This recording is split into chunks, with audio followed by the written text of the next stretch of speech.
Bollywood. With a runtime of almost always over 2 hours and a mix of every genre possible, from action to horror, comedy to music. Bustling, colorful, vibrant, extravagant backdrops and film sets. Best CGI ever in movies. Best dance sequence. Best music score. Seriously, what is there not to love?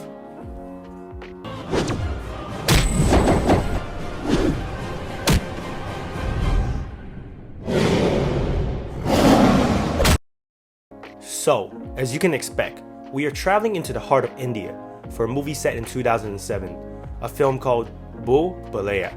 So, get your tickets ready as we're about to take off. The movie follows a non-resident Indian who returns home with his wife and decides to stay in a haunted ancestral mansion. And of course, things don't go too well. However, the husband refused to believe in any of it. He calls up his best friend, who is a psychiatrist, to help solve the case. Let's start with the great, Akshay Kumar. If you're a fan of Bollywood, you would certainly know who he is. He in this movie was hilarious, likable, and phenomenal, which is why he still stands as one of the great in the industry. And also, we have the bubbling, shimmering wide shots of India. Every shot was filled with vibrant color, instantly transporting you into their country. These two reasons alone are enough for me to enjoy the film. And then, we have the ending with a plot twist which I thought was phenomenally executed, making the last half of the film an immense joy to watch.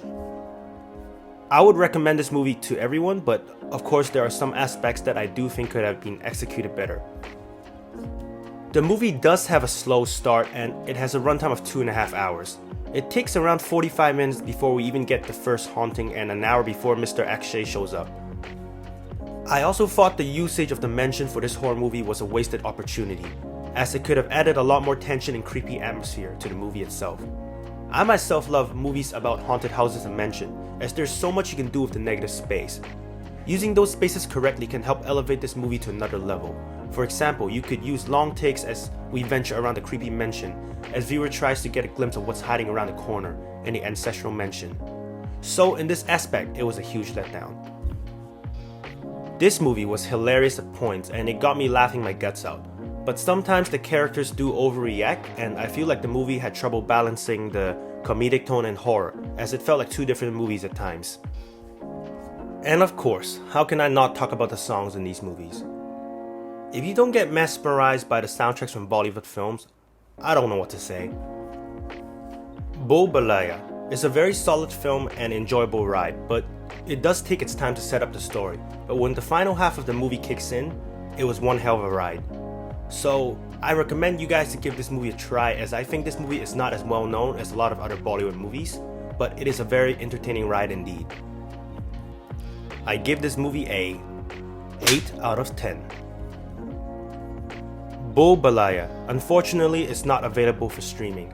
However, it is available to rent on Amazon, but I think they only offer it in the US. Might have to check your region.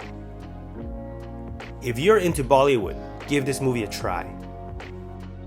Have you seen Bhool Bhulaiyaa? Do you plan to see it? And if you did, what did you think about it? Comment below and let me know. And as always, subscribe for your next travel ticket.